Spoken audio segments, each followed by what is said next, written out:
Okay, so it's another snowy day, even though it's not laying. As you can see, I'm here in the van, and I pulled up here because I saw the whole herd, or what I presume is the whole herd of deer. Now, I always thought they were roe deer around here, but to me they look like fallow from what I've seen today. So unless we've got a mixed herd, I don't know.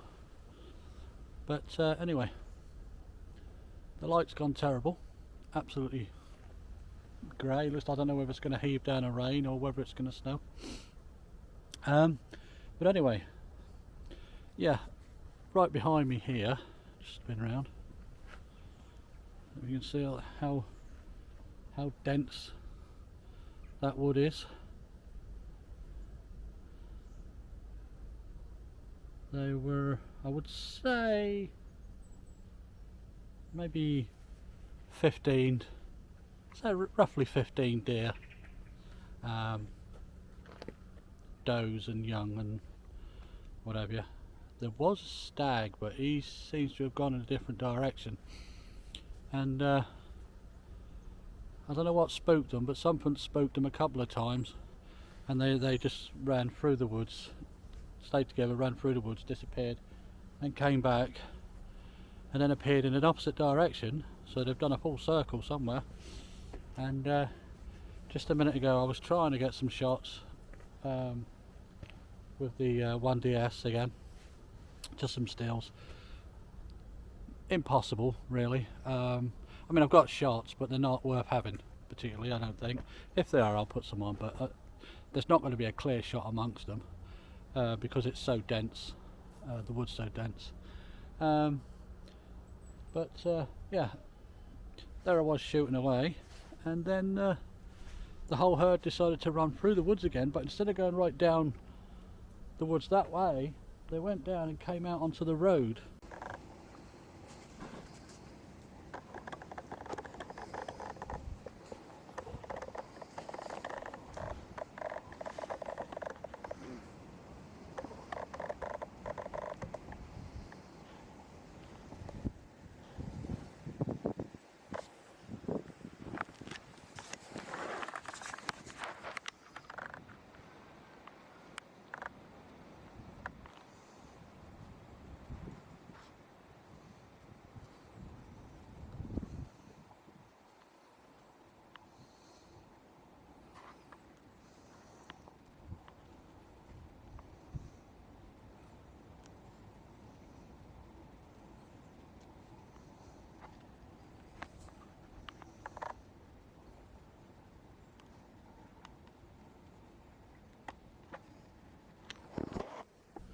Came out onto the road down there, which I was completely not expecting, and they've disappeared.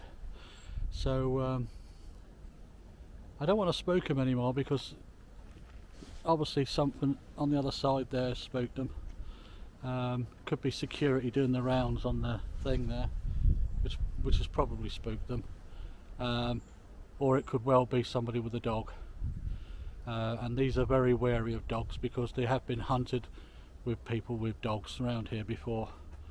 It's been in the papers and that, I believe. So they're very, very wary of dogs. But I've been studying for quite a bit. I've been studying that long. My arm is absolutely killing me, trying to hold the Osmo Pocket 2 up, and it's only a tiny camera, but when you're holding your arm up for that long, it gets heavy, or at least your arm aches that much. But there you go. Anyway, the sky is getting very dark, as you can see there. It's getting really messy up there now. We're either going to have some heavy snow or a lot of rain. I'm not sure which one yet. But there you go. Anyway, while I'm here, yeah, so hopefully I'll have some shots. I'm not sure about video. I tried with this camera. Obviously it's only got a very short lens, there's no decent focal length on it. I tried with the Canon M50, the autofocus was having none of it, and it wouldn't let me override half of the time, so whether I've got any decent video I don't know, but yeah, we'll see. I know I've got some still shots, but like I say, that there'll be a branch or a stick in every single one, just because you don't see a stick in front of you directly, obviously there's going to be sticks and stuff in front of them, which is a shame, because they were getting curious, and they were getting curious about me stood here because I weren't moving, even though I'm stood right beside the van with the door open and everything. They were getting curious and they were starting to come over, and then, like I say, suddenly they got spooked, and away they went off down the road, which was still a surprise to me. But there you go. Anyway, I've not shown you before. I know I've spoken about the M50, but this is a tiny little camera, and it's too small. It's too small for me, it really is. I've used the Tamron 150 to 600. This is the Mark 1, so it's not a new super model. Let me just turn this around. Do it right. Turn it around, I can see what I'm doing now. Yeah, so this is the Mark 1 Tamron 150 to 600, and it's a good lens, to be honest. I used to have the Sigma 150 to 500. That was okay. I like the optics, but it was a lot heavier than the until the autofocus completely packed up and died, but it served its purpose and it did me well. The Canon, how I ended up with the Canon 150, scratch that, the Canon M50, and this has got a silicone cover on, by the way, it doesn't look like that, is I had a 7D Mark II, had a slight accident, all in all, basically the camera got drowned, which is, I mean, it's funny, but it's not now, because the insurance decided that they couldn't replace the 7D Mark II anymore, so I presume they've stopped making them, or there's limited stock or something. So that was that, and they give me a cash settlement, and I ended up like an idiot. I read the spec, it had good spec on it. I thought, okay, I'll give it a try, you know, small mirrorless, why not? It's rubbish. It's good for video, not so good for distance stills. Okay for close-up stills, but not for distance stills. The other camera I use is, forgive me, I've not put the lens cover back on it. This is, now this is an old school camera. This is a 1DS Mark II. It's a full frame, as you can see, very old school. It's pre 1DX by about 1 or 2 models, I think, but it's that sort of style. The rear screen, the rear display, is a complete waste of time. It might as well be a film camera as far as that's concerned. But you know, it'll tell you you're in focus, and that's about it. Other than that, it's a pretty good camera. It weighs a ton. It really is a heavy camera. I love using it. I love the sound of it and everything. And but it's heavy. It's really heavy, especially when I put the cover on that. Especially when I